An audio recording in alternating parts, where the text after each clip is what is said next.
Welcome to our channel. నేను మీ ప్రశాంత్. నేను ఇందు. So ప్రపంచవ్యాప్తంగా కరోనా మళ్ళీ కలకలం రేపుతుంది అని చెప్పాలి. అయితే అది కాస్త ఇప్పుడు మన హైదరాబాద్ వరకు అయితే వచ్చింది. హైదరాబాద్ లో కూకట్పల్లి ఓ ప్రముఖ డాక్టర్ కి కూడా రావడం ఇంకా కలకలం రేపుతుంది. ఈ డాక్టర్ కి రావడం అనేది ఒక సెన్సేషనల్ గా అయితే మారిపోయింది.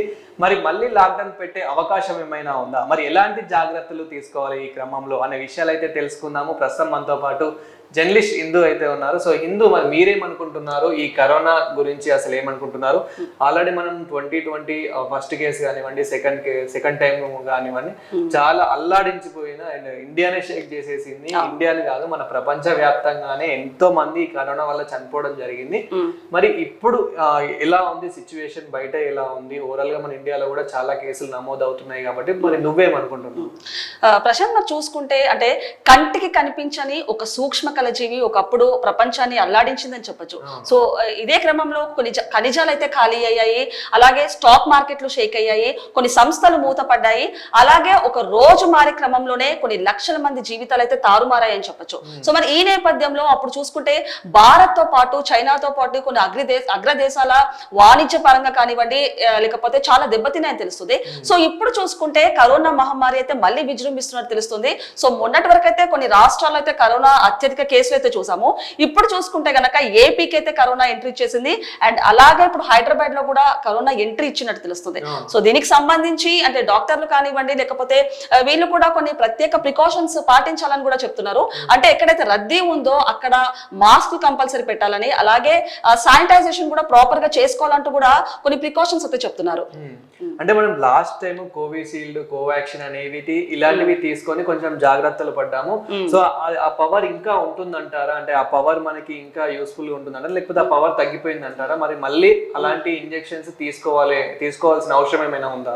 సో ప్రశాంత్, మనం చూసుకుంటే అంటే ఒక టైంలో అది ఒక ఎమర్జెన్సీ దాంట్లో అంటే ఆ కేసెస్ ని కంట్రోల్ చేయలేక ఈ కోవిషీల్డ్ కానివ్వండి, కోవాక్సిన్ అయితే మనం అప్పుడైతే ఇంట్రొడ్యూస్ చేశారు.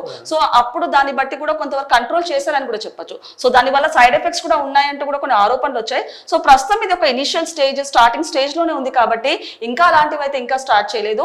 మేబీ ఇంకేమైనా కేసెస్ ఎక్కువ అవుతే అలాంటివి కూడా తీసుకునే అవకాశం కూడా మరి చెప్తారంటూ ఆదేశాలు ఇస్తారేమో చూడాలి. అండ్ యాక్చువల్ గా ఒక కూకట్పల్లిలో ప్రముఖ డాక్టర్కే కాదు, ఇప్పుడు మనం ప్రస్తుతం చూసుకున్నట్లయితే కనుక గాంధీ హాస్పిటల్లో కూడా కొన్ని కేసులు అయితే నమోదు అవుతున్నట్లు మనకు తెలుస్తూ ఉంది.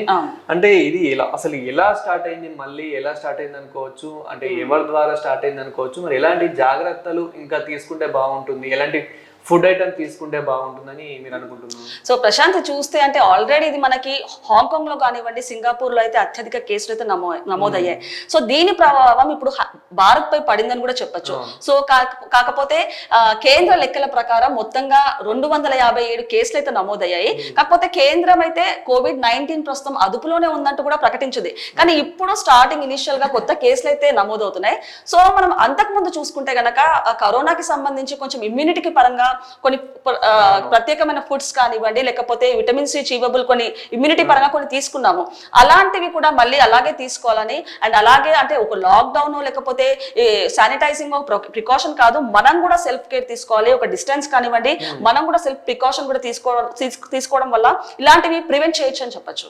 సో ఇదే క్రమంలో అంటే ఇలానే కేసెస్ ఇంకా నమోదు అవుతే కనుక మళ్ళీ లాక్డౌన్ పడే అవకాశం ఏమైనా ఉందా? ఎందుకు అంటే మనము గతంలో చూసాము, లాక్డౌన్ పడ్డప్పుడు చాలా కంపెనీలు లాస్ అవ్వడం కానివ్వండి, అంటే ఫినాన్షియల్ గా చాలా ఫ్యామిలీస్ లాస్ అయ్యాయి.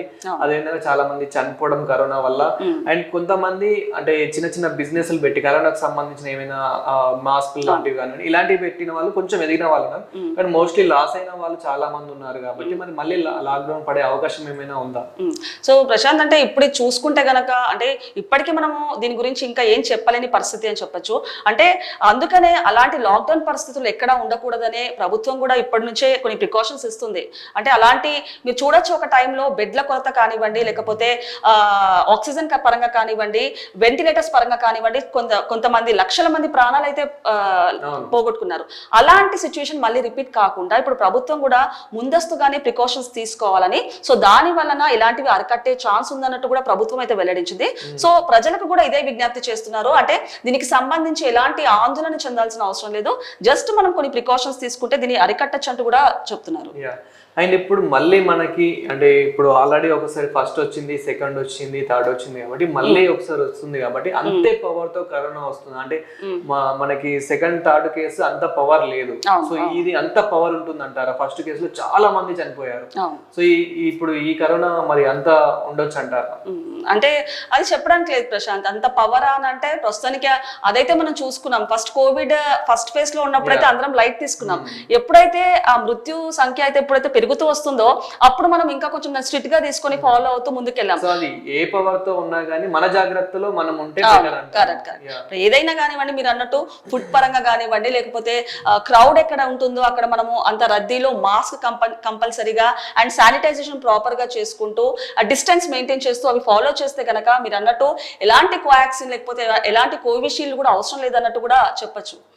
అదే విధంగా చాలా మంది ఈ క్రమంలో ఫుడ్లో మేము చికెన్ మటన్ తినొచ్చా అని చెప్పేసి చాలా మంది డౌట్ పడుతూ ఉంటారు. మనము గతంలో అంటే ఇలాంటి కేసెస్ ఉన్నప్పుడు చూసుకుంటే కనుక ఇవి తింటేనే ఇంకా ఇమ్యూనిటీ పవర్ పెరుగుతుంది అని చెప్పేసి అన్నారు. మరి ఇప్పుడు చికెన్ మటన్ తినొచ్చా? ఎందుకంటే నాన్ వెజ్ లవర్స్ బాగుంటారు కాబట్టి.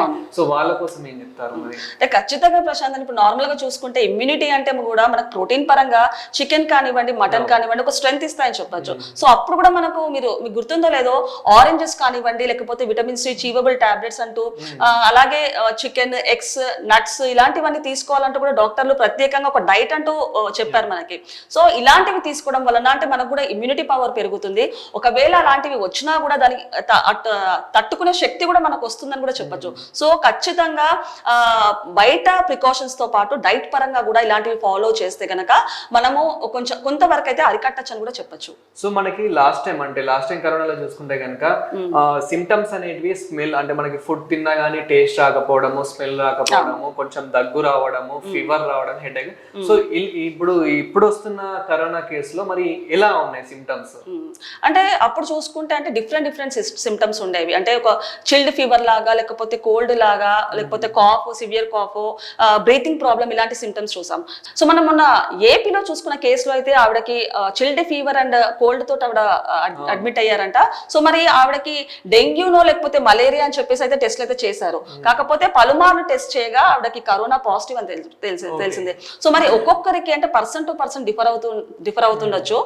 అంటే ఇవాళ ఒక సిమ్టమ్స్ ఇంకొక పర్సన్ కి కూడా ఉండకపోవచ్చు. సో ఇలాంటివి కామన్ సిమ్టమ్స్ అని చెప్పొచ్చు. చిల్డ్ ఫీవర్ కానివ్వండి, కోల్డ్ కాఫ్ లేకపోతే కామన్ అని చెప్పొచ్చు. సో ఎలాంటివి వచ్చినా ఫస్ట్ మాత్రం డాక్టర్ ని కన్సల్ట్ అవ్వడం మాత్రం ఫస్ట్ ప్రికాషన్ అని చెప్పొచ్చు. అంటే మనకి ఫీవర్ వచ్చినా గానీ, ఎలాంటి హెడేక్ వచ్చినా గానీ కొంచెం డౌట్ఫుల్ ఉంది అని అంటే డాక్టర్ ని సంప్రదించడమే బెస్ట్ అంటారు. ఖచ్చితంగా ఎలాంటి సిమ్టమ్స్ వచ్చినట్టే నార్మల్ గా ఉన్నప్పుడు పక్కన పెడితే ఇప్పుడున్న సిచ్యువేషన్ లో మనకి ఎలాంటి సిమ్టమ్స్ వచ్చినా అట్లీస్ట్ నార్మల్ ఫీవర్ ఉన్నా కూడా ఖచ్చితంగా డాక్టర్ ని సంప్రదించాలి, డాక్టర్ ని కన్సల్ట్ అవ్వాలి. సో అలా చేయడం వలన ఒక ఇనిషియల్ స్టేజ్ లోనే దాన్ని అరికట్టే ఛాన్స్ కూడా మనకు ఉంటుందని కూడా చెప్పొచ్చు. అది సో చూసారు కదా, అయితే చాలా మంది అయితే ఈ కరోనా వల్ల భయపడుతూ ఉంటారు. ముఖ్యంగా అయితే భయపడవద్దు ఈ కరోనా వల్ల. ఫస్ట్ ఆఫ్ ఆల్ మీకు ఏదైనా అనుమానంగా ఏదైనా ఉంటే కనుక ఫస్ట్ ఆఫ్ ఆల్ డాక్టర్ని సంప్రదించండి. వాళ్ళే అన్ని క్లియర్గా అయితే చెప్తారు. అండ్ మంచి ఇమ్యూనిటీ ఫుడ్ అయితే తీసుకోండి, ప్రోటీన్ ఫుడ్ తీసుకోండి. సో భయపడాల్సింది అయితే ఏం లేదంటే అయితే డాక్టర్స్ అయితే చెప్తూ ఉన్నారు. Thank you for watching. Thank you.